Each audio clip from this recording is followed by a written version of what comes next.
The family stopped arguing only after the ham hit the floor. It happened 3 days before the sale. Inside a smokehouse everyone had already written off as rotten. Mabel Rowan's son was pulling down the last of the old hanging meat, angry enough to work fast, when one iron hook snapped loose from the beam. The ham dropped like a stone. The floor shook. A strip of smoke-dark cloth tore away from the wall, and behind it, carved into the cedar, were 19 names. Not initials, not recipe marks, names. Some were so shallow they looked like scratches. Others had been cut deep, as if whoever held the knife had pressed harder with every letter. Beneath each name was a number, then a winter date, then a mark that looked almost like a debt being crossed out. No one spoke. Not Mabel's son. Not the developer. Not the county man who had come to confirm demolition access. Not even Mabel herself. Because one name belonged to a family, everyone in town had been told abandoned their farm in shame. Another belonged to a man accused of stealing from the mill. And the last name, half hidden behind a rusted hook, belonged to Mabel's own father. To understand why a 76-year-old woman would risk her home, her son's trust, and the only money her family had seen in years for a collapsing smokehouse, you have to go back to the morning her family asked her to sell it. Because what those hams revealed was not treasure. It was the shame that had kept the Rowan name clean. Stay with Mabel Rowan for this story. Some family names stay clean only because someone else carries the dirt. And sometimes the old thing everyone wants torn down is the only place where the truth was patient enough to wait, hidden in smoke and silence. By 9 o'clock that Friday morning, Mabel Rowan's kitchen table looked less like a place for breakfast and more like a courtroom. Unpaid bills sat beside the salt shaker. A brown hospital envelope lay open near her son's elbow. Across from it was the purchase contract from Blue Ridge Cabin Properties, smooth and bright against the worn wood. Daniel Rowan had brought his own pen. He had not slammed the door when he came in. He had not shouted. That was what made the morning harder. At 51, Daniel had the tired face of a man used to fixing leaks with borrowed tools and delaying one debt to pay another. "Mama," he said, "I need you to listen before you say no." Mabel sat at the end of the table in her gray cardigan, the brass smokehouse key hanging from a string around her neck. She had dressed for town, though the meeting was in her own kitchen. Outside the window, the old smokehouse leaned behind the garden. Its cedar walls had gone black from 50 years of hickory smoke. One side sagged toward the weeds, the roof bent in the middle, as if the building were already sick. Daniel did not look at it. Claire Voss did. The developer stood near the stove in a cream-colored coat that had never caught a wood splinter. Beside her was Nolan Price from the county office, holding a red folder stamped "Unsafe Structure Notice." Claire turned her tablet toward Mabel. "This is more than fair," she said. "The back acreage, smokehouse removal, access road, all included. And if we have your signature today, we can add the early transfer bonus." Daniel's jaw tightened at the word bonus. Mabel saw it. She saw his eyes move to the hospital bill, then to the roof stain above the sink. She saw Lily standing in the hallway, pretending not to listen. "How much time?" Mabel asked. Nolan cleared his throat. "Ma'am, the structure has already been condemned. If the property transfers, removal begins Monday at 8. If it does not, the county can still require demolition within 30 days. That building is a hazard." "A hazard," Claire repeated gently. "Not a home. Not a business. Just a rotten shed with sentimental weight." Daniel flinched, but he did not correct her. That hurt Mabel more than the words themselves. "My father built that smokehouse," she said. "I know," Daniel answered, "and Granddaddy's been gone 32 years. The smokehouse isn't feeding anybody. It isn't saving anybody. It's leaning there while we drown." The room went still. Lily's fingers tightened around the hallway doorframe. Daniel's voice lowered. "I'm not trying to shame you, but you are," Mabel said. He looked at her then, and the anger in his face broke open into something worse. "Fear. Yes," he said. "Maybe I am. Because I don't know how else to make you see it. You're choosing a smoke-blacked shack full of old meat over your own family." Mabel reached for the key at her chest. The brass had worn smooth against her fingers. She could have told them about the marks on the beams, about the dates her father never explained, about the winter names whispered in that house when she was a girl. But those memories were thin things, half heard through walls and years. They were not proof. Not yet. Claire slid the contract closer. "Mrs. Rowan," she said, "we are offering your family a clean start." Mabel looked through the window at the smokehouse. Clean. That was the word people used when they wanted the past removed before anyone looked too closely. She stood slowly. Daniel closed his eyes, already expecting the answer. Mabel placed one hand over the contract, not to sign it, but to stop it from moving any closer. "Not today," she said. Daniel exhaled, like a man losing more than an argument. Nolan tucked the red folder under his arm. "Then Monday remains on the schedule." Claire gathered her tablet, her smile thinner now. "I hope you understand what this costs your family." When the cars pulled away, Daniel stayed in the kitchen, staring at the unsigned papers. Lily stepped back before he could see she had been crying. Outside, the old smokehouse stood crooked in the June heat, its door swollen shut, its walls dark with smoke and weather and whatever else time had sealed inside. Mabel touched the key again. For the first time in years, she wondered if saving her father's smokehouse might mean losing her son. Long before Mabel Rowan was old enough to understand shame, she understood smoke. It lived in her hair when she went to school. It clung to her dresses no matter how hard her mother scrubbed them on wash day. It followed her into church on Sunday mornings, into the grocery line on Saturdays, into every classroom where girls with clean ribbons leaned away and whispered that the Rowan girls smelled like cured meat and ash. Mabel hated it then. She hated the way smoke announced her before she entered a room. She hated how boys wrinkled their noses and asked if her daddy slept in the smokehouse. She hated how teachers would pause beside her desk, not unkindly, but long enough for the whole class to notice. Her father never seemed ashamed of it. Elias Rowan would come in from the back lot with his sleeves rolled, his forearms darkened by hickory soot, his pocket knife riding low in his work pants.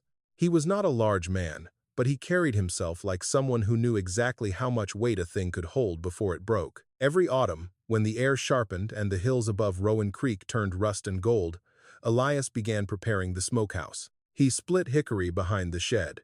He checked the iron hooks one by one. He rubbed salt into pork shoulders with slow, patient hands. He stitched cloth around hams until each one looked like a small, silent bundle waiting for winter. Mabel remembered standing just outside the doorway, watching the smoke roll upward through the rafters in blue-gray sheets. "Don't stand too close, May," he would say. He was the only person who called her that. "Why not?" she always asked. "Because smoke tells the truth about what it touches." She never knew what he meant. Back then, Rowan Creek was a lumber town pretending it still had a future. The mill whistle blew before dawn. Men walked down the road with lunch pails. Women kept gardens, stretched flour, and waited for Friday pay envelopes that never seemed thick enough. Mabel's mother kept a ledger near the stove, writing grocery numbers in pencil so she could erase and rewrite the same dollar 3 different ways. Then, in the winter of 1954, the mill closed. No one said it plainly at first. The company called it a seasonal pause, then a restructuring, then a temporary shutdown. But the whistle stopped blowing. The road stayed empty before sunrise. Men gathered outside the mill office in their work coats, looking through locked glass at time cards no one would pay. That was the winter Mabel first saw people come to the smokehouse after dark. Not customers, not exactly. They came in 2s and 3s, stepping through the back gate as if they were doing something wrong. A woman named Mrs. Pruitt came with a scarf tied under her chin and 2 boys waiting near the fence. Mr. Dobbins came once with his hat in his hands, staring at the ground. A young mother Mabel knew only as Clara came, carrying a baby under her coat. Elias never let them enter the house. He met them at the smokehouse. Sometimes he handed them wrapped meat, sometimes a sack of cornmeal, sometimes jars of beans Mabel's mother had put up months before. Mabel watched through the kitchen curtain, young enough to be curious, old enough to understand that questions could make adults go quiet. Once, she asked her mother why those people came so late. Her mother turned from the stove, and the look on her face was not anger. It was warning. "Your father helps where he can," she said. "Why at night?" Her mother pressed her lips together.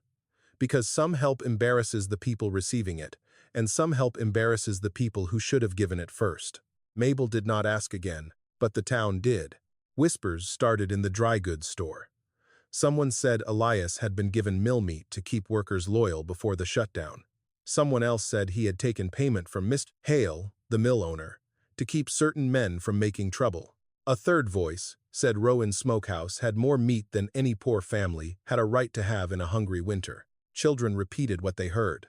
By spring, Mabel had learned to keep her head down. One afternoon, a girl in her class leaned across the aisle and said, "My daddy says your daddy feeds thieves." Mabel slapped her. She was punished for it, of course. Made to stand outside the school office until her father came, Elias arrived smelling of smoke and cold air. He listened while the principal explained manners, violence, and the need to rise above gossip. He thanked the man. He made Mabel apologize, but on the walk home, he did not scold her. They passed the closed mill, its windows dusty, its yard empty except for bark scraps and frozen ruts. Mabel waited for him to say that the girl had lied. She waited for him to tell her the whole town was wrong. Instead, he said, "A clean name is not always the same as a clean conscience." Mabel looked up at him. "What does that mean?" Elias kept walking. "It means don't be too quick to defend a person just because you love them." Those words hurt her more than the gossip. For years afterward, she carried them like a stone in her pocket. When Elias died, he left very little behind: a rusted truck, a Bible with cracked leather, a cigar box of small receipts, the brass key to the smokehouse, and the smokehouse itself, locked tight, with old hams still hanging in the dark like things he had not finished saying. At the funeral, people spoke carefully. They called him hard-working, quiet, generous in his way. No one called him innocent. Mabel noticed. She was 44 then, old enough to have children of her own, old enough to know that silence could be kindness or cowardice, depending on who benefited from it. Daniel had been a boy, restless and embarrassed by the old property even then. He had asked why they did not tear the smokehouse down if nobody used it anymore. Mabel had almost said yes. But that evening, after everyone left and the folding chairs were stacked by the porch, she walked out back alone. The smokehouse door stuck before it opened. Inside, the air was thick with old salt, cedar, and ash. Her father's knife marks covered parts of the beams in little rows and slashes she had never understood. On the center post, lower than the rest, she found 3 words carved in a hand she knew. "Not paid yet." She touched them with her fingertips. For the first time, Mabel felt afraid of the building. Not because it was haunted, because it was honest. So she locked the door and wore the key around her neck. She told Daniel the smokehouse belonged to the family. She told herself she was preserving her father's memory. But deep inside, in the place where children keep the sentences that wounded them, she knew that was only half true. She was also delaying the day when she might learn whether Elias Rowan had been a good man with enemies or a guilty man with a conscience. And for 32 years, the smokehouse waited behind her garden, black with smoke, heavy with silence, keeping its old winter account. By Saturday morning, the old smokehouse had become the one thing everyone in the Rowan family could talk about without saying what they were really afraid of. Daniel called it unsafe. Claire Voss called it removable. Nolan Price called it non-compliant. But Mabel, standing at the edge of the garden with the brass key in her hand, still could not call it anything but her father's smokehouse. In daylight, it looked worse than memory allowed. The cedar boards were black from decades of hickory smoke, silvered at the edges where rain had reached them. A split ran down one corner post. The stone footing had sunk on the west side, giving the building a tired lean toward the weeds. Daniel brought work gloves, a pry bar, and 3 cardboard boxes. "We're not tearing it down today," he said. "I'm just getting out anything that might matter before the crew comes." Mabel heard the kindness in that sentence. She also heard the surrender. Lily came with him. At 17, she had inherited her father's restlessness and her grandmother's habit of noticing small things. She stood behind Mabel, looking at the smokehouse as if it were not just old, but waiting. When Mabel unlocked the door, the hinges did not swing. They groaned. A smell rolled out first. Salt, ash, cedar, old cloth. A sweetness gone dark with age. Daniel stepped back and covered his nose. "Lord," he muttered, "how did anybody eat out of there?" Mabel did not answer. She had asked herself the same question when she was 12 and ashamed. And again the night after Elias was buried, when she found the words "not paid yet" carved low into the center post. Inside, the smokehouse was smaller than Lily expected. 2 narrow windows had been boarded from within. Thin light slipped through wall cracks, cutting bright lines across dust. Iron hooks hung from overhead beams in uneven rows. Some were empty. Some still held old hams wrapped in dark cloth, hard and shrunken, more like stones than food. Under them sat a broken salting table, a rusted scale, 3 empty crocks, and a stool with one short leg. Daniel looked around with tired disgust. This is what we're fighting over. Mabel stepped past him and touched one of the hanging hams. The cloth left black dust on her fingers. He wrapped them himself, she said. Daniel's face tightened. Mama, I know what they look like. No, I don't think you do. He pointed at the sagging beams and stained floorboards. This isn't a shrine, it's rot. Lily moved closer to the wall. What are these marks?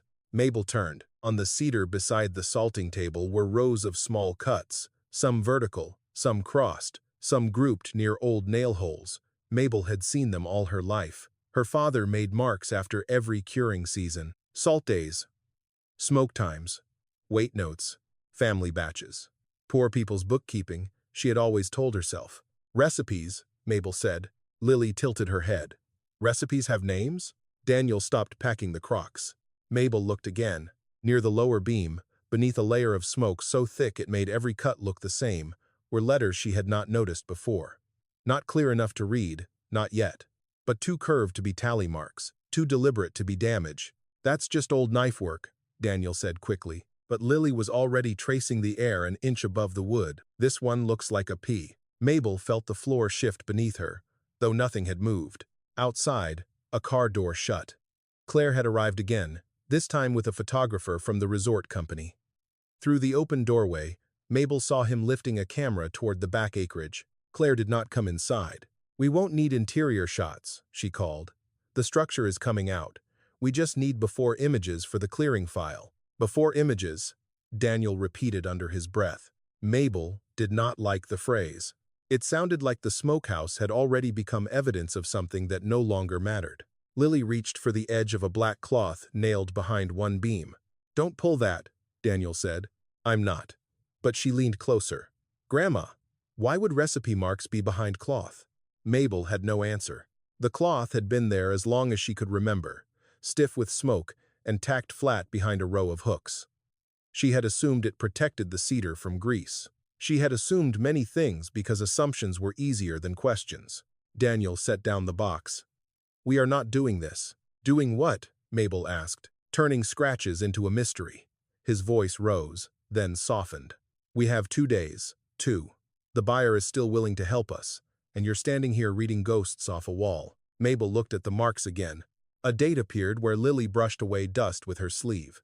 1954. Not autumn. Not hog-killing season. February. Mabel remembered her father leaving after dark that winter, Mrs. Pruitt at the back gate, the closed mill, and men waiting for wages that never came. Below the date was another mark. A number, maybe. Then a line cut across it, hard and final, as if someone had crossed out a debt. Daniel saw it too. For a moment, no one spoke. Then, Claire's voice came from outside, bright and practical. Mrs. Rowan, we really do need an answer on salvage rights before Monday. Mabel kept her eyes on the wall. The smokehouse, the thing everyone had called ugly, useless, dangerous, and dead, seemed suddenly full of words it had been holding back for 70 years. And before Mabel could decide whether she was ready to read them, Daniel reached for the nearest hanging ham and said the one thing that would push them all toward the mistake waiting in part 4. Fine, he said. Then let's clear it piece by piece and prove there's nothing here. Daniel started with the smallest ham, as if choosing something light might make the whole morning less cruel. He dragged the salting table under the nearest beam, climbed onto it, and reached for the cloth-wrapped weight hanging from the first iron hook. Lily stood below him with a cardboard box. Mabel stood near the door, one hand against the frame, feeling every movement in the old building like a hand pressed against her own ribs. Careful, she said. Daniel gave a short, humorless laugh. That's what I'm trying to be. But he was not being careful with the smokehouse. He was being careful with his patience. The cloth around the ham cracked when he touched it. Black dust fell onto his sleeves. The hook held for a moment, then gave a tired squeal as Daniel lifted the bundle free. Lily stepped back. It's heavier than it looks, Daniel said. Set it down gentle, Mabel told him. Mama, it's old meat. It's something your grandfather chose not to throw away. Daniel lowered it into the box, but not gently enough for Mabel. The sound it made was dull and final. Outside, tires rolled over gravel. Claire Voss had returned with Nolan Price and the same young photographer from the resort company. This time, two neighbors had drifted close to the fence as well. Marcy Tiller from the next road and Boyd Crane, who never missed a chance to witness somebody else's trouble. Claire stopped short of the open door. "Well," she said, covering her nose with two fingers, "I suppose the smell explains the urgency." Boyd chuckled. Mabel felt Lily stiffen beside her. Nolan looked inside, not with curiosity, but with the fixed expression of a man already writing a report in his head. "Mrs. Rowan, this is exactly why the notice was issued. Organic decay, compromised beams, pest risk, unstable hanging weight. You cannot expect the county to delay action over scratches in wood." "They are not scratches," Mabel said. "What are they then?" She turned toward the cedar wall. In the morning light, the marks that had frightened her the day before now looked smaller, weaker, nearly swallowed by smoke. The date Lily had uncovered was visible only if someone already knew where to look. Mabel picked up an old feed sack and wiped gently beneath the lower beam. More dust came away. So did a little of the cedar. The surface flaked under her fingers, leaving the cuts blurred at the edges. Daniel saw it happen. "You see," he said, "this is what I mean. We're risking everything over marks that fall apart when you touch them." Claire's voice softened into something worse than mockery. "Sympathy. Grief makes people assign meaning to ordinary things." Mabel looked at her. "You don't know what grief makes people do." "No," Claire said. "But I know what unpaid bills do. I know what unsafe structures do. And I know your son has been trying very hard not to say what everyone else can see." The words landed in the smokehouse harder than any insult. Marcy Tiller whispered something at the fence. Boyd laughed again, quiet but not quiet enough. Lily turned on him. "It isn't funny." Boyd lifted both hands. "Didn't say it was. Just never thought I'd see folks fight this hard over rotten ham."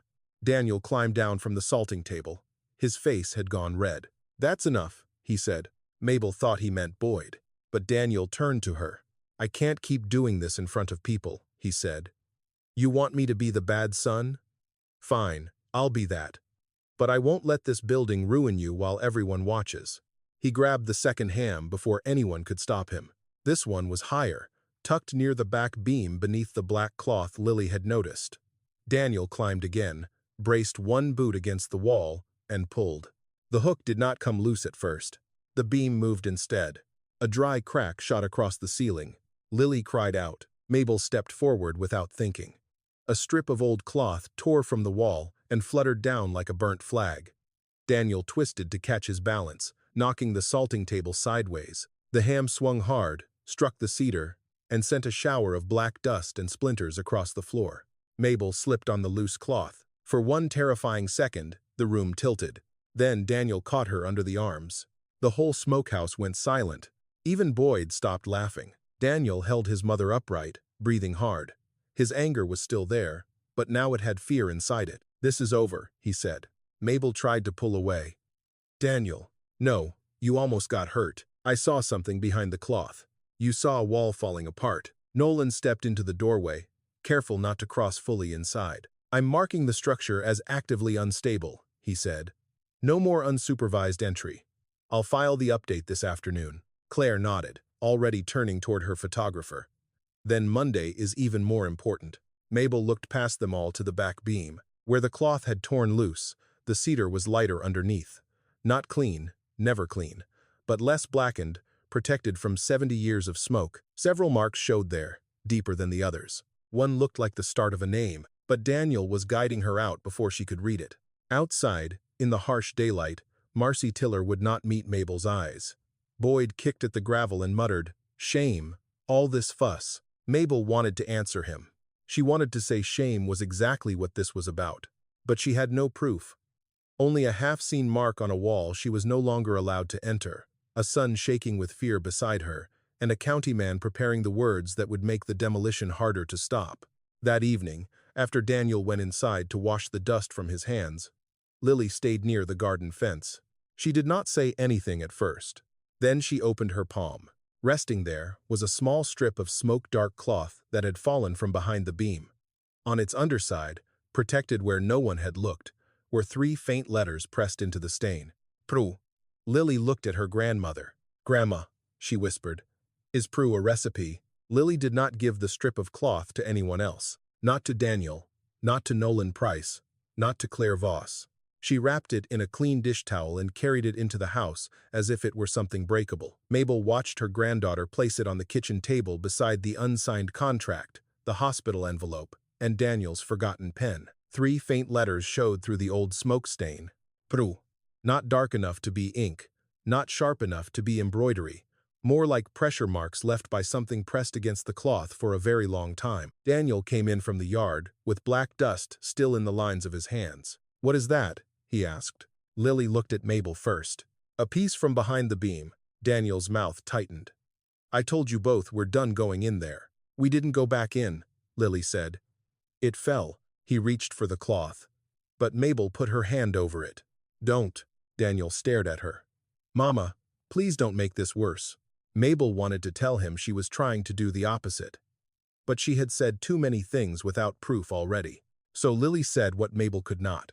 What if it's a name? Daniel laughed once. Not because it was funny, but because he had nothing left. 3 letters? Granddad's marks had names, Lily said. Maybe this is part of one. Mabel felt a chill move through her. Not fear this time. Recognition. Prue. Mrs. Pruitt had come to the back gate in the winter of 1954 with a scarf tied beneath her chin and 2 boys waiting in the dark. Mabel had not thought of those boys in years. She had remembered the scarf, the cold, the way her father's voice softened when he handed over a wrapped parcel. But not the name. Names were dangerous things when a town had spent decades replacing them with rumors. Lily took out her phone, then stopped. Internet won't help with Old Rowan Creek, she said. But the church office might. Daniel looked from his daughter to his mother. No, it's Saturday, Lily said. Pastor Ames is there until noon. No, Daniel repeated. We are not dragging the church into this. Mabel stood slowly. I am not dragging anyone, she said. I am asking whether I heard a name right 70 years ago. Daniel closed his eyes. For a moment, he looked like the little boy who had once hidden behind her skirt at his grandfather's funeral, embarrassed by the old men who smelled of sawdust and smoke. Then he opened them again, and the boy was gone. You're chasing smoke, he said. Mabel touched the cloth. Maybe, she answered. But smoke leaves a mark. The church office smelled of copier paper, old hymnals, and lemon cleaner. Pastor Ames was not there, but his secretary, Mrs. Bellwether, let Lily look through the storage cabinet after Mabel explained that they were checking an old family spelling. The directories were kept in cardboard boxes marked by decade. 1960, 1950, 1940. Lily pulled the 1953 church directory out carefully. Its blue cover had faded gray at the corners. Names were typed in columns, family by family, with addresses written in the old road names nobody used anymore. Mabel stood beside her, afraid to breathe too hard. There, Lily said. Her finger stopped halfway down the page. Pruitt, Samuel, and Ruth. Children. Caleb, Joseph. Mill Road Extension. Mabel sat down in the nearest chair. The room seemed to move very far away. Samuel Pruitt. She remembered now, not his face clearly, just a hat held tight in 2 hands. A woman at the gate. 2 boys with thin ankles showing between boots and trousers too short for winter. Mrs. Bellwether leaned over Lily's shoulder. Oh, she said softly. Daniel, who had followed them despite himself and stood near the doorway with his arms crossed, noticed the change in her voice. What? Mrs. Bellwether hesitated. What? Daniel asked again. The Pruitts left town, she said. That was the story. What story? The secretary glanced at Mabel, then back at the page. People said Samuel took money from the mill office. Payroll money, I think. Then they disappeared before charges could be filed. Daniel looked almost relieved. So it could be exactly what I said, a bad record, something Granddaddy shouldn't have kept. No, Lily said. Daniel turned on her. You don't know that. I know the date on the wall was February 1954, Lily said. And the directory says the Pruitts were still here in 1953. That proves nothing. It proves Prue was a family, Mabel said. Her voice was quiet, but it stopped him. For all his anger, Daniel had not expected certainty from her. They went next to the small public archive room behind the library, where old newspapers sat on microfilm and county directories leaned in metal shelves. Lily worked faster than Mabel could follow, turning handles, scanning columns, reading headlines from a town that had once believed itself permanent. Mill pause extended. Workers wait on final pay. Sheriff questions former mill hand. Daniel grew still beside them. Lily stopped on a notice printed in March 1954. The article was short. Too short for a ruined life. Samuel Pruitt, formerly employed at Hale Timber Mill, could not be reached for questioning regarding missing payroll funds. Family residence on Mill Road Extension found vacant. Mabel read it twice. Vacant. Not fled. Not guilty. Just vacant, as if a family could vanish from hunger, fear, shame, and still be reduced to a real estate condition. Daniel rubbed his forehead. Maybe he did steal. Maybe, Mabel said, but she did not believe it the way she might have the day before.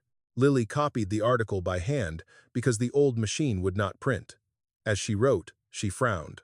"Grandma," she said, "what was the mark under the date?" "A number," Mabel answered. "Maybe 3. Could be weight," Daniel said. "Could be money," Lily said. No one answered that. Back at the house, the sun had dropped low enough to put the smokehouse in shadow. Nolan's warning tape had been stretched across the door. Daniel would not let them cross it, but Lily did not need to. She stood near the side wall, where the torn cloth had fallen the day before, and shined a flashlight through a gap in the boards. Mabel held her breath while the beam slid across the protected cedar behind the hanging rows. "There's another one," Lily whispered. Daniel stepped closer despite himself. "What does it say?" Lily shifted the light. The letters were broken by smoke and distance, but the first part was clear enough. Dobb. Mabel felt the name rise before Lily could finish. Dobbins. Mr. Dobbins had come once with his hat in his hands, staring at the ground. The flashlight moved lower.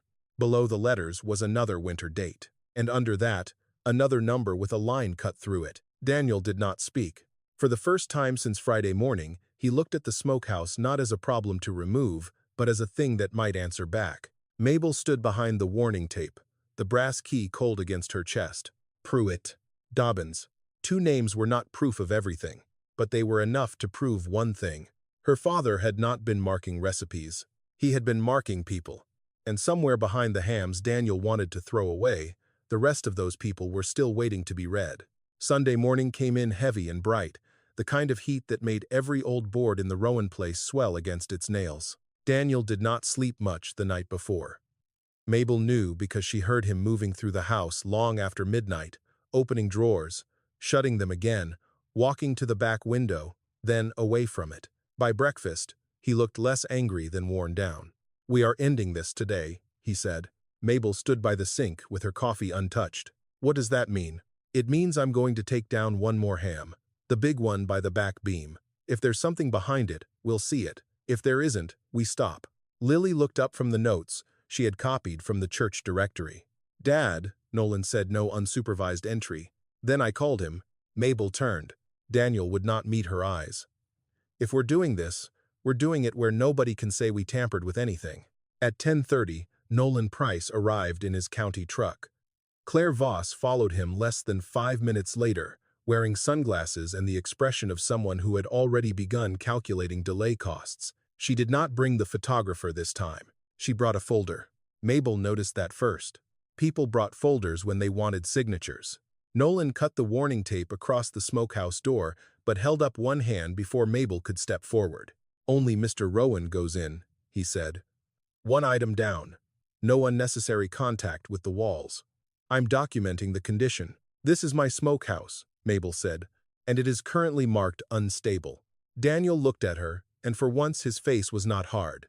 "Let me do it, Mama." That softened her more than anger would have. He went in with gloves, a dust mask hanging loose around his neck, and Lily's flashlight in his hand.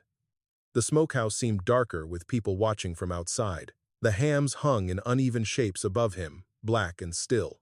He moved toward the largest one, the one tucked beneath the back beam where the torn cloth had revealed protected cedar. Lily stood beside Mabel, gripping her notebook. Claire stood behind them. Nolan filmed on his phone. Daniel placed one boot on the salting table and reached up. "Don't pull from the side," Mabel said. "I know." "No, you don't. Lift up first, then out." He paused. For 1 second, he listened like he was a boy again. Then he did exactly as she said. The ham shifted but did not come free. Daniel lifted harder. The iron hook groaned. A powder of black dust rained onto his shoulders. He raised his other hand to steady the beam. That was the mistake. The hook had not been holding only the ham. It had been pinning the old cloth against the cedar. When Daniel pulled, the hook tore loose with a crack sharp enough to make everyone outside step back. The ham dropped straight down, hit the edge of the salting table, rolled, and struck the floor like a body falling. The table lurched. Daniel jumped clear. The black cloth ripped from the wall in one long, dry sheet. For a moment, all anyone saw was dust. Then the dust thinned. Behind the cloth, the cedar wall was lighter than the rest of the smokehouse, sealed away from 70 years of ash. Cut into that protected wood, in rows that ran from the back beam down nearly to the floor, were names. Not scratches, not recipes. Names. Pruitt, Dobbins, Clara Valle, Armin, Reese, Tiller. Some were complete. Some were shallow. Some had been carved so deep the letters held shadows. Under every name was a winter date. Beneath each date was a number, and through nearly every number ran a hard diagonal line, as if Elias Rowan had crossed it out only after something was finished. Lily whispered, "There are more." Mabel could not move. Daniel stood inside the smokehouse with the fallen ham near his feet, breathing through his mouth, staring at the wall as if the room had opened its eyes. Nolan lowered his phone. Claire removed her sunglasses. No one spoke until Lily began counting. 1, 2, 3. Her voice shook by the time she reached 12. At 19, she stopped. 19 names, she said. The number settled over them. 19 was too many for a curing list. Too many for coincidence. Too many for grief. Mabel stepped closer to the doorway despite Nolan's warning. The last name was half hidden behind a rusted hook near the lower corner. Rovan, not Elias. Just Rovan. The family name sat beneath the others, smaller than some, deeper than most. Daniel turned to her slowly.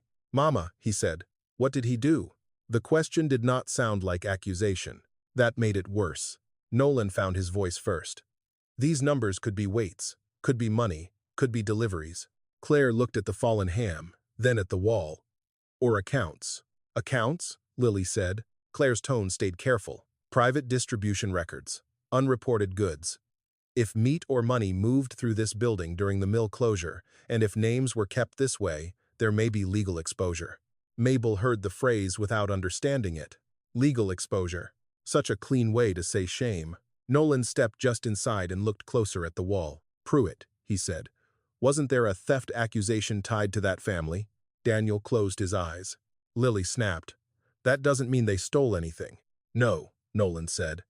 "But it means this may not prove what you want it to prove." Mabel looked at the names. For one wild, foolish moment, she had thought the wall would defend her father. She had thought it would rise out of the smoke and say clearly, Elias Rowan was good. Elias Rowan was right.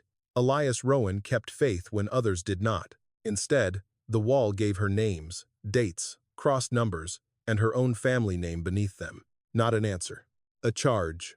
Claire opened her folder. "Mrs. Rowan," she said, very quietly now, "before this becomes a public matter, Blue Ridge may be willing to purchase the structure contents along with the land. All of it, as found." Daniel started at her. "You mean buy the smokehouse too?" "I mean preserve everyone's options." Mabel had lived long enough to know what that meant. It meant bury it before the town came looking. From the driveway, another car slowed near the fence. Then another. Word had already begun to move, the way it always did in Rowan Creek, faster than truth and slower than fear. Lily looked from the wall to her grandmother. "What do we do now?" Mabel touched the brass key at her chest. Behind Daniel, the 19 names waited in the dimness, no longer hidden, but not yet understood. And outside the smokehouse, someone had already called Everett Hale. By Sunday afternoon, the story had already changed 3 times before it reached the center of Rowan Creek. At the gas station, someone said Mabel Rowan had found stolen meat records in her father's smokehouse. At the diner, the story became payroll money. By the time it reached the church steps, Elias Rowan had gone from a quiet man with a smokehouse to the man who might have helped hide why 19 families left town hungry. Mabel heard none of it directly at first. She heard it through the way people stopped calling. Then, through the way they slowed their trucks in front of her house. Then, through the way, Daniel stood on the porch with his arms crossed, watching every car as if shame itself might pull into the driveway. "This is what I was afraid of," he said. Mabel sat in the porch chair, the brass key in her lap. "You were afraid of people talking." "No," Daniel said. "I was afraid of them being right." That silenced her. He looked older than he had the day before. The dust from the smokehouse had settled into the lines around his eyes. His anger had burned down into exhaustion. "Mama, if Granddaddy did something wrong, let it stay buried. He's gone. Those people are gone. We're still here. We're the ones who have to live under whatever name this town decides to give us." Mabel looked toward the smokehouse. Nolan Price had wrapped fresh tape across the door and posted a county notice on the frame. "No entry. Evidence review pending." Unsafe structure. Evidence. That word had changed everything. Before, the smokehouse had been a hazard.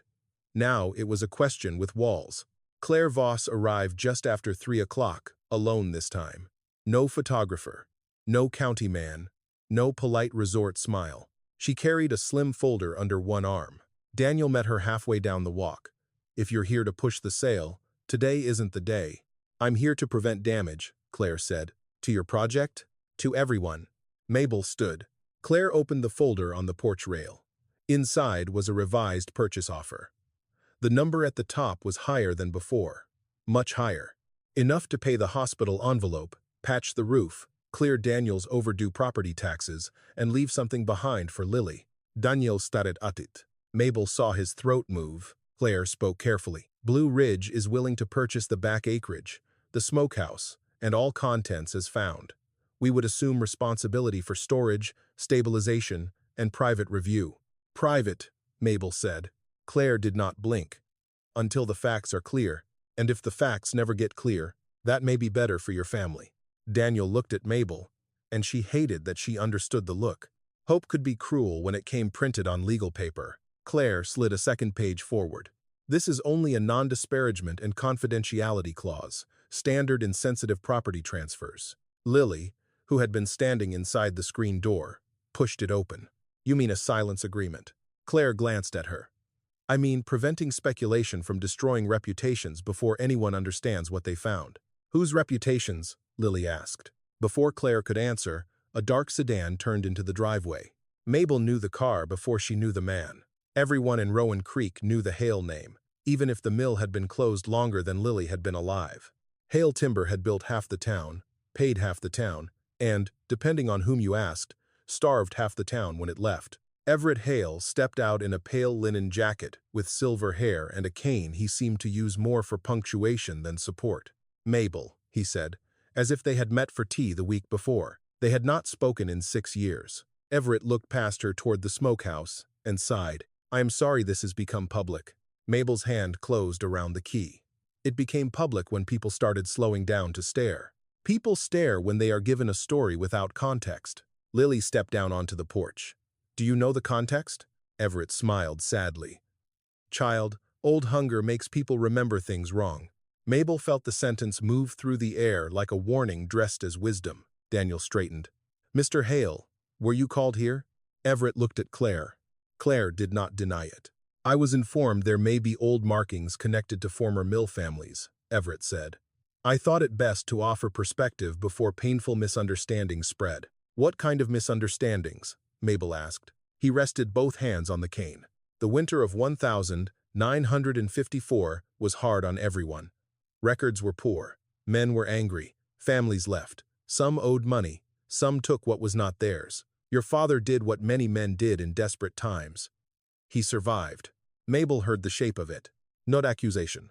Not defense. A fence built out of fog. "My father carved 19 names into that wall," she said. "Why?" Everett's expression tightened only slightly. Perhaps guilt, perhaps bookkeeping, perhaps kindness, perhaps all three. "That is why old things should be handled gently." "Gently," Lily said, "or quietly." Everett turned toward her. His smile faded. "Be careful, young lady. A name carved in smoke, Blackwood, does not make a dead man innocent." "No," Mabel said. Everyone looked at her. She had not meant to speak, but once the word left her, she knew it was true. "No," she repeated, "it doesn't." Daniel stared at her, wounded by the admission. Claire lowered her voice. Mrs. Rowan, that is why this offer matters. If this becomes a legal or historical dispute, you may lose the sale, lose control of the structure, and still not save your father's name. And if I sign, you protect your living family. The porch went quiet. That was the knife. Clean and sharp. Mabel could save Daniel from debt.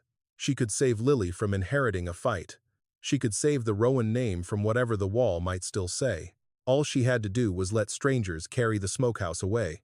Lily disappeared into the house and came back with folded papers. Her hands shook as she opened them. I found something at the library before we came back, she said. Daniel Sahil. Lily. No. Listen. She read from a copied newspaper clipping, her voice small but steady. Hale Timber Mill payroll delayed for final worker settlement. Company representative states accounts will be resolved before spring. Lily looked up. Before spring, she said. But the Pruitt article was in March. If payroll was going to be resolved, why were they accusing workers of stealing before they got paid? Everett's face changed, only for a second, but Mabel saw it. So did Danielle. Claire closed her folder. This is exactly the kind of speculation I warned about. No, Mabel said softly. This is the first question that makes sense. Down the road, an old blue pickup slowed near the mailbox. It did not pass. It turned in. A woman sat behind the wheel, small and bent, both hands on top of the steering wheel, as if she needed them there to keep from turning back. Mabel recognized her only after the woman opened the door. Hazel Prout. One of the boys from that winter had lived long enough to have a daughter old enough to remember the story no one else wanted spoken. Hazel stepped out, looked at the smokehouse, then at Mabel. My father's name is on that wall, she said, and every argument on the porch stopped. Hazel Pruitt did not come onto the porch right away.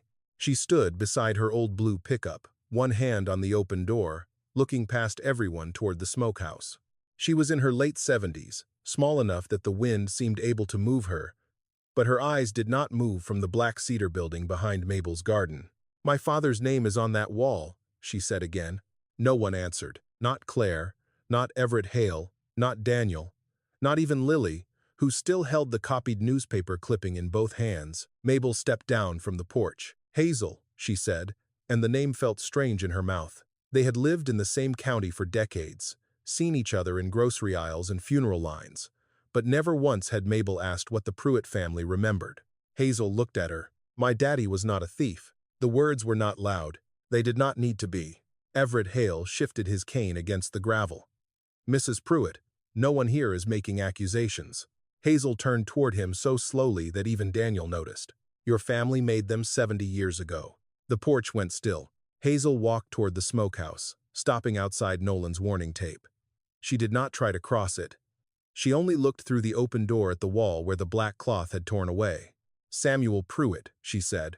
Ruth Pruitt. 2 boys. Caleb and Joseph. Mill Road Extension. Lily whispered. That's what the directory said. Hazel nodded. My father waited 6 weeks for his final pay. 6 weeks. Hale Timber said the accounts were delayed. Said the office books had to be reconciled. Said nobody should make trouble, because trouble would make payment slower. Everett's face hardened. The company was under financial strain. Hazel did not look at him. One night, my father went to the mill office with 3 other men, not to steal, to ask. They were told there was no money left. 2 days later, people said payroll funds were missing. By the end of that week, his name was Mud. Mabel felt Daniel beside her now. Hazel continued. My mother packed before dawn. She said shame could starve children faster than hunger.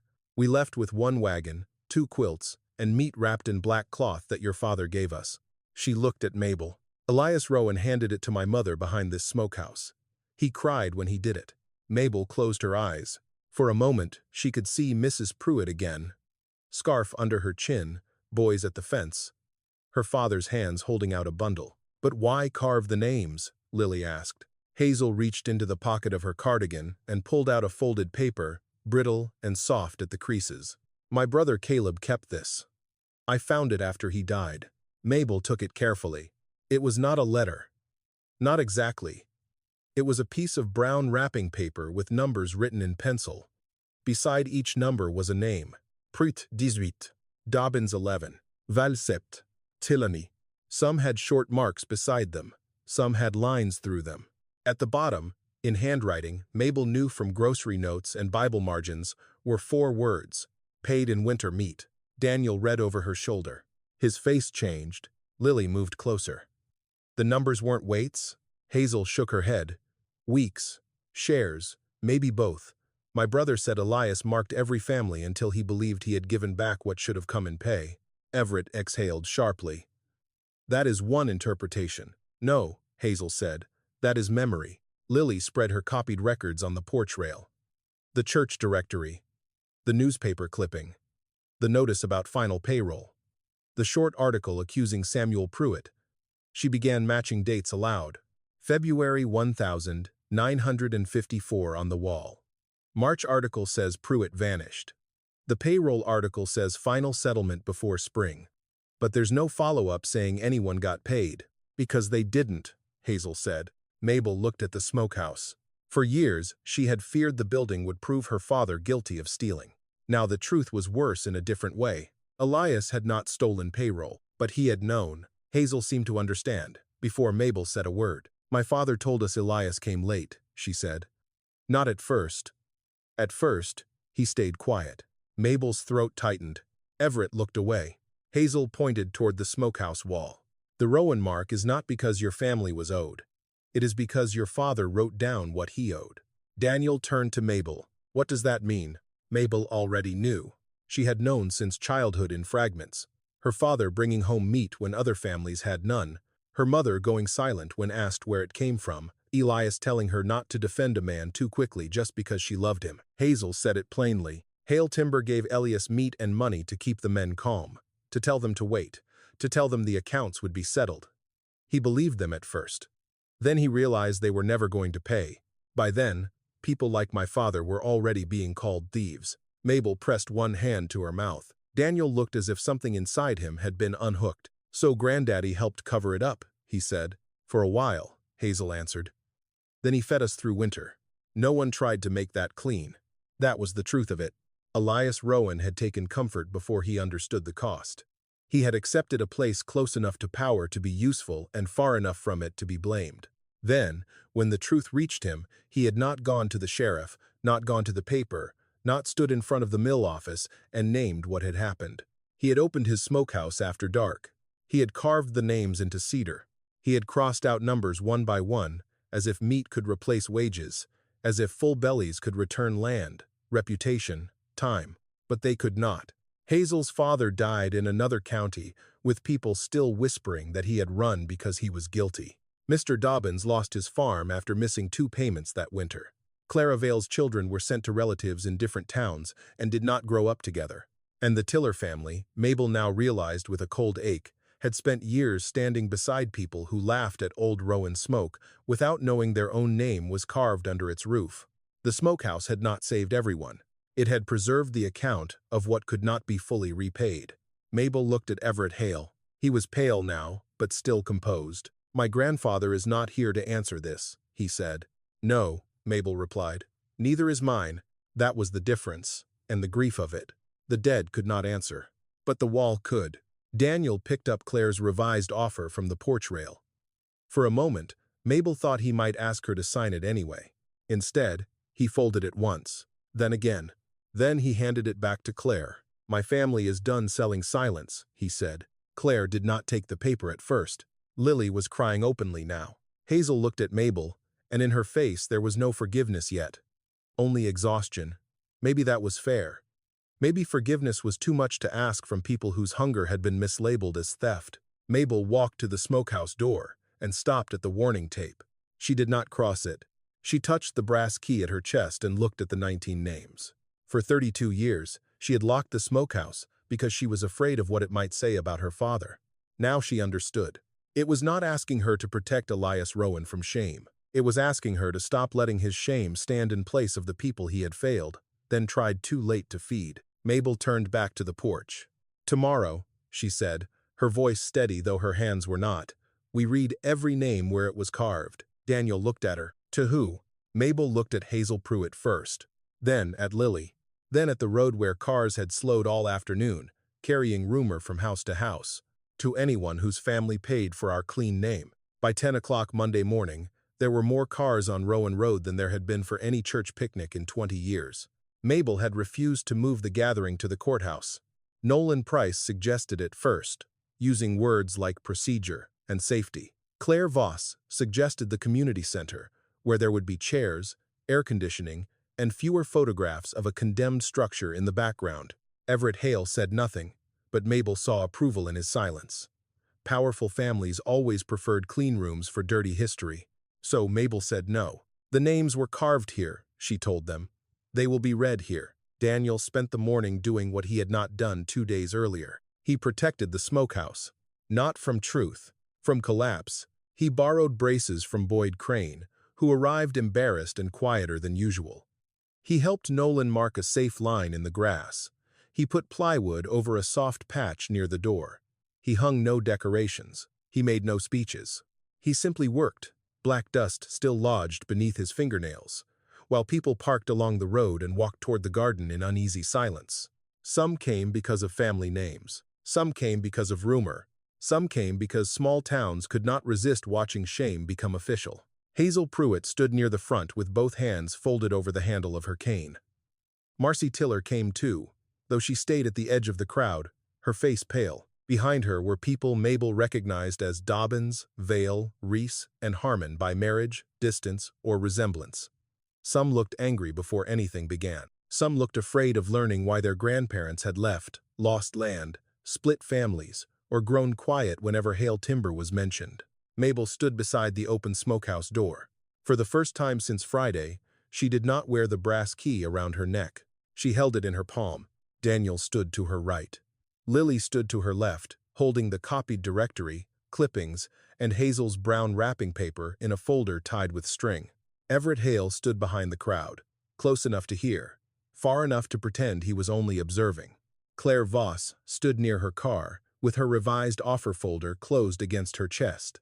Mabel looked at the people gathered in her yard and understood that an apology would be too small if it were shaped only to make herself feel clean. So she did not start with, "I'm sorry." She started with the names. Samuel Pruitt, she read. Hazel closed her eyes. Ruth Pruitt, Caleb, Joseph. Mabel looked at the wall, then at Hazel. "My father carved your family name into this cedar in February of 1954. Under it, he marked what he believed had been paid back in food. That does not mean the debt was settled. It means he knew there was a debt." No one moved. Mabel read the next line. Matthew Dobbins. A man near the back took off his cap. Clara Valle. A woman covered her mouth. Eli Harmon. Joseph Reese.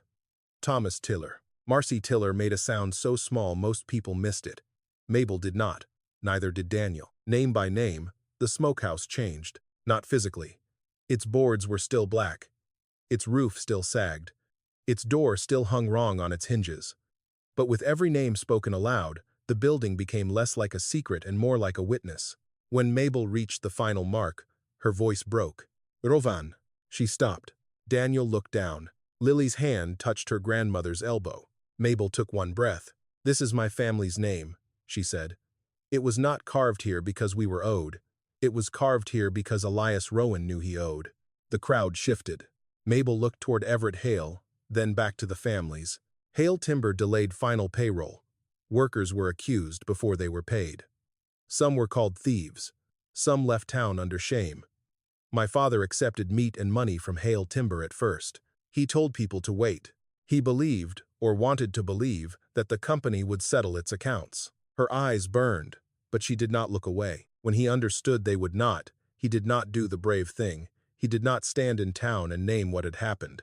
He opened this smokehouse at night. He fed people quietly. He carved names into wood. He crossed out numbers when he thought he had given enough. Hazel opened her eyes. Mabel turned to her. It was not enough. For a long moment, the only sound was wind moving through the weeds. Then Daniel stepped forward. "I wanted this building gone," he said. His voice shook, but he did not stop. "I wanted the money. I still know what that money could have fixed. I know what it could have paid, but I also know I asked my mother to sell a silence I didn't understand." He pulled Claire's folded offer from his pocket. Mabel had not known he kept it. Daniel toread once. Then again. Claire's face tightened, but she said nothing. Daniel looked at Nolan. "Document the wall." All of it. Whatever legal process there is, start it. But this structure does not come down today. Nolan glanced at the smokehouse, then at the crowd. 2 days earlier, he had spoken like a man protecting himself with procedure. Now procedure had become the only thing that might protect the truth. I can issue an emergency preservation delay, he said. Temporary. Pending review. It's a start, Lily said. Everett Hale finally stepped forward. My family's records from that period are incomplete, he began. Hazel laughed once. It was not a kind sound. Incomplete is what people say when the missing pieces would shame them. Everett's jaw tightened. I will cooperate with a review. Mabel knew that was not an apology, but it was the first crack in a wall older than the smokehouse. Marcy Tiller came forward next. She looked at the carved wall without crossing the safety line. My grandmother used to say winter had a long memory, she said. I thought she meant weather. No one answered because everyone understood that some sentences did not need one. Boyd Crane, red-faced and awkward, cleared his throat. I laughed the other day. He looked at Mabel, then at Hazel. I shouldn't have. It was not grand. It was not enough. But it was real. By noon, Lily had written all 19 names on clean paper and taped the list to the porch rail where anyone could read it without stepping inside. Nolan photographed the wall, the wrapping paper, the clippings, the names. Hazel stayed until every photograph was taken. When she finally turned to leave, Mabel walked with her to the truck. I don't expect forgiveness, Mabel said. Hazel rested one hand on the door. Good, she answered. Because I don't know what forgiveness looks like for a winter I didn't live through but still inherited. Then she looked back at the smokehouse. But my father's name was spoken right today. For Mabel, that had to be enough for the beginning. As people drifted away, Daniel remained by the smokehouse door. He placed one hand on the frame, not like a man claiming ownership, but like a man asking permission from something he had nearly destroyed. Lily stood beside him. What happens to it now? She asked. Mabel looked at the black cedar, the names, the hooks, the place where shame had hung for 70 years under cloth and smoke. Now, she said, we find out whether a building that carried hunger can learn to feed people again. By the time cold weather returned to Rowan Creek, the old smokehouse still stood behind Mabel's garden. It had not been made pretty.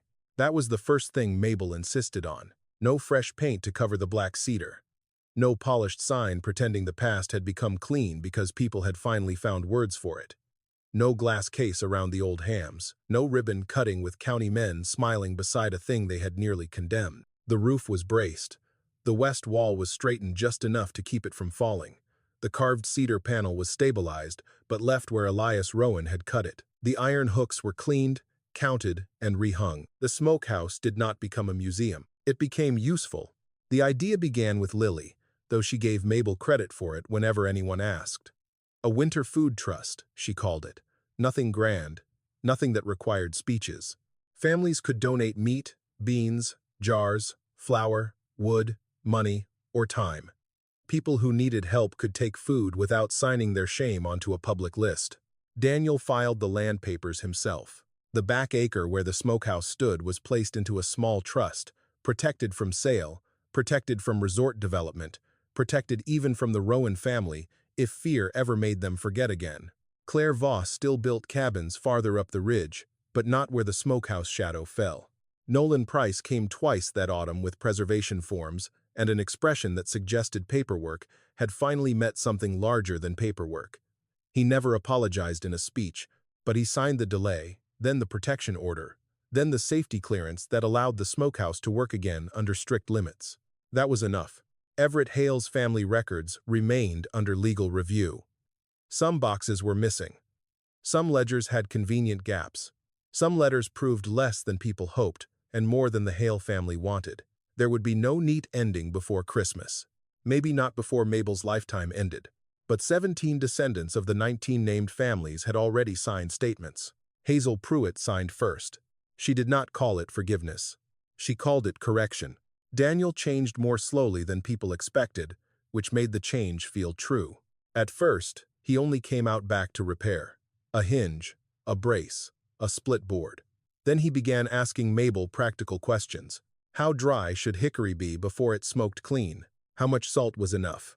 How could you tell whether heat was steady without trusting a thermometer? Mabel answered when she could. When she could not, she admitted it. "Your grandfather did not teach me everything," she said one evening. Daniel looked at the smoke curling under the rafters.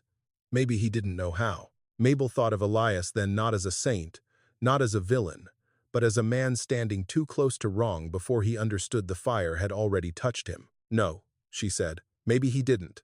The first winter parcel went to a woman named Alma Reese, whose husband had been out of work since September. Alma tried to refuse twice. Mabel did not argue. She simply set the wrapped ham, beans, and flour on the porch rail and said, "No names on the outside." Alma looked toward the smokehouse. "My grandfather's name is in there," she said. "Yes," Mabel answered. Alma touched the bundle. "Then I suppose this is not charity." "No," Mabel said. "It is remembering correctly." By December, smoke once again lived in Mabel's hair. This time, she did not scrub it out before church. People noticed. Of course they did. Rowan Creek always noticed what it had not yet learned how to discuss. But no one leaned away from her in the pew. Marcy Tiller sat beside her one Sunday and pressed a folded recipe into her palm. Boyd Crane brought split hickory without being asked and left it near the back gate, like a man still learning how to apologize without making himself the center of it. On Christmas Eve, Lily came to the smokehouse after sunset. Mabel was inside, checking the low fire. Daniel stood near the door, sleeves rolled, smoke on his forearms the way it had once marked Elias. For a moment, Mabel saw 3 generations at once: the father who failed and fed, the son who wanted to sell and stayed, the granddaughter who had read 3 faint letters and refused to let them remain smoke. Lily held out her hand. Mabel knew what she wanted before she spoke. The brass key was no longer around Mabel's neck. These days it hung on a nail near the door, where anyone working honestly could reach it. Mabel took it down. "It is not a prize," she said. "I know. It is not proof that our family was good. I know. It is a responsibility." Lily nodded. "Then I should learn the weight of it." Mabel placed the key in her granddaughter's palm. Outside, snow began to fall lightly over the garden, the roof, the road, and the cars parked near the fence. Inside, hickory smoke climbed toward the rafters and moved across the carved names without hiding them. Mabel looked once more at the final mark. Rovan. For most of her life, she had wanted that name to mean innocence. Now she understood that a name could mean something harder. It could mean debt. It could mean witness. It could mean the choice to stop letting silence feed only the living who benefited from it. Daniel opened the smokehouse door, and the warm smell drifted into the cold. For the first time in 70 years, Rowan's smoke did not carry shame out over the valley. It carried supper, and every family who smelled it knew one thing: some debts could never be erased, but they could finally be called by their right name.